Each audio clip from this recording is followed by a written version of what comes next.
are you doing? I'm good. Good, good. My name is Barry Brooks. I'm doing fine today. I'm Micah. How are you? Oh, Micah, how you doing? I'm doing good. I'll get the door for you. Just come right in. Sit right here for me. Let me get that out for you. Hold this right here. You sit right here in this chair right here. And I'll use this chair right here. It's really nice to meet you today. All right. Been looking forward to seeing you. I got a referral saying that you were going to be coming in today. So I've been looking forward. What brings you in today? Well, my brother just died, and I'm just trying to deal with that. And he was sick for a little while, but still he seemed to die quicker than I had planned for him, or I thought that would happen. Okay. It just sticks with me. How old was your brother? He was 72. 72. Okay. Tell me about y'all's relationship. Did he live with you? Or? No, we grew up together, of course. And he's just always been my bedrock, always. Yeah. He's always been there for me.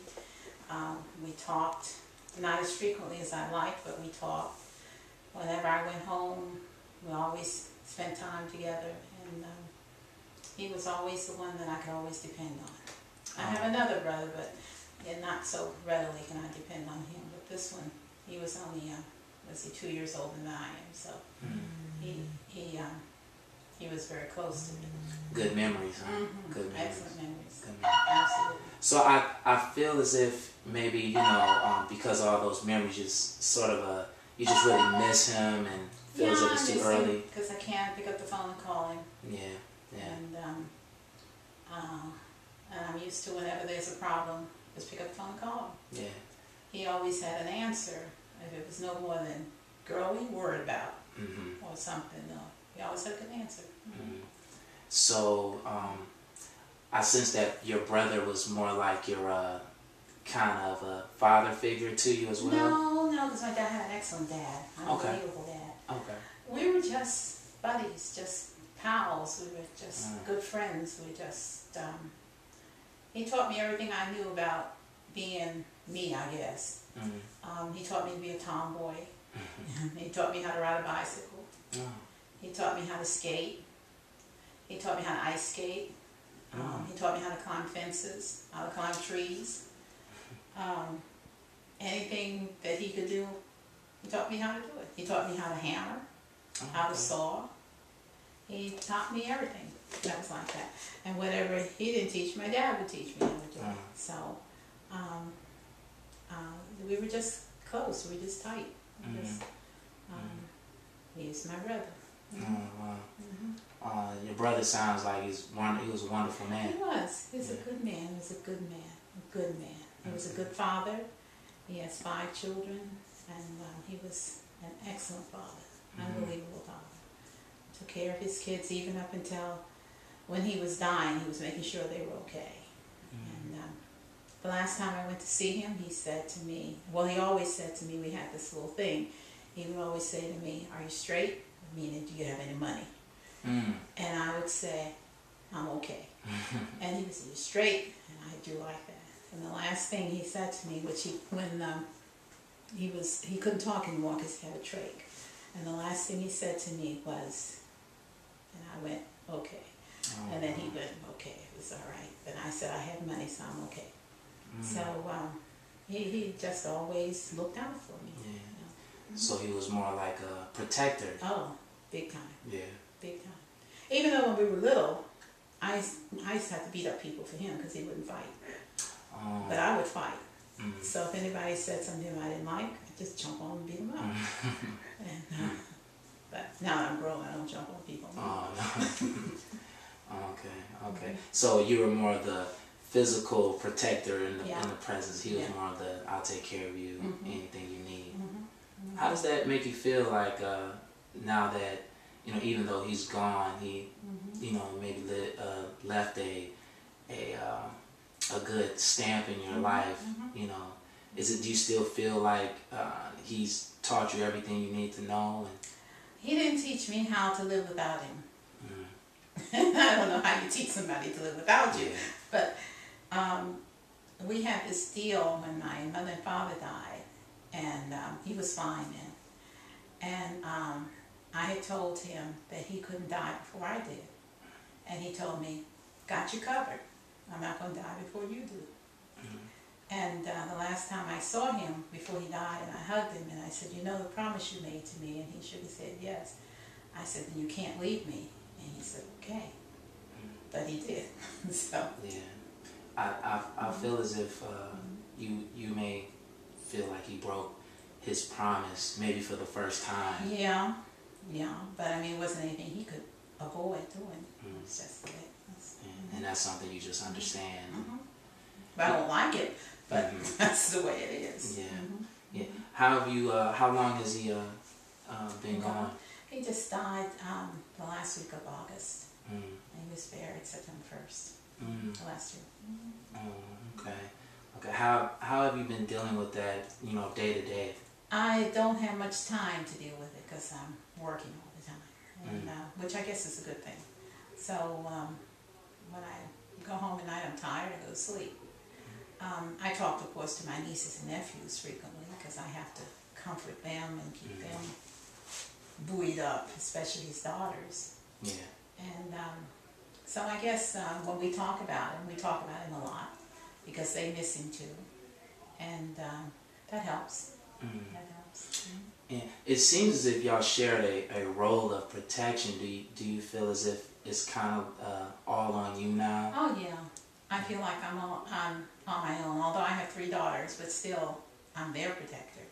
But I feel like I am by myself. I have just me to deal with. I've sensed that the working, throughout the day, you're trying to just block it out.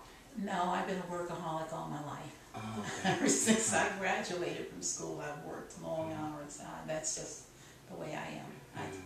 That's just my life. I work a lot. If it's not for being paid, then I'm volunteering or doing something. I'm just always that way. So this is nothing new. And he was always used to you working a lot of things like that. He did too. So Yeah. I come from a family that does that kind of crazy stuff. We all work a lot. Did you feel as if it started to become a problem within you, maybe because it was affecting your work that he was gone? Maybe for a day or two. But I'm a nurse by education, so nurses learn to get over stuff and move on, because you can't take care of your patients, do what you need to do when you're so involved in yourself. So you usually shut that out and do it. And I'm from the old school of nursing, not the way they do it now. I graduated 50 years ago. So it was then when nurses were very stoic. So you learn not to express your feelings. You just stuff it and go on. So and my mother was a nurse, so that has been brought down to me through the years.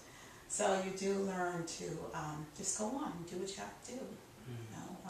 Life goes on. You don't have time to wallow in sadness and grief or whatever. And I think the only thing that's really ever affected me in death like this was my brother. Even when my mother and father died, because they were older, I expected them to. But my brother was not supposed to do that. So, now that you're outside of work and, you're here to see me today, do you, feel outside of work now like, okay, I have to deal with these feelings that I feel with my brother, gone from this earth? Because you talk about being kind of desensitized because that's what they teach you in the field. I don't know. Yeah. Because of my socialization, you don't allow that to happen. And I don't know, even if I allowed it to happen, I don't even know what I would do. Because I'm not a crier. I don't slam things and throw things around. That's just not me. So, you just go on. And at some point, I guess it won't bother you anymore. What would you like to get, out of the times that we're going to meet, out of these sessions, talking to me, since dealing with, just kind of being desensitized? That's what you learned from the nursing field and became a part of your life. But now that this has happened, you feel like something is trying to open, but you're not really too sure. Tell me what you would like to maybe dig deep in these sessions. Well, I don't know. I guess I've just never talked about it. I've just never really, because I was so busy taking care of my nieces and my nephews and my daughters even, because they were very close to him. So I've been so busy taking care of other people that I really never even thought about it. You know, I mean, of what I would look for. It's just that just came up. Yeah. Yeah. Well, you know, I'm really glad that you came in today, that we can continue to, you know, so that we can have an opportunity to really search and see, you know, how you really feel about, you know, your brother's passing and maybe opening up a part, because nursing has been such a serious part of your life. It's your life, and what they've taught you in your life is what you apply into your life from your job. And so I know that I understand that with losing a family member that, you know, it's very tough, you know, when you're close to somebody, and I understand that. Tell me some of like the great. Oh man, I'm so gone now. I lost it. How long is that? I was telling you wrap it up a while ago. Man. How long was that?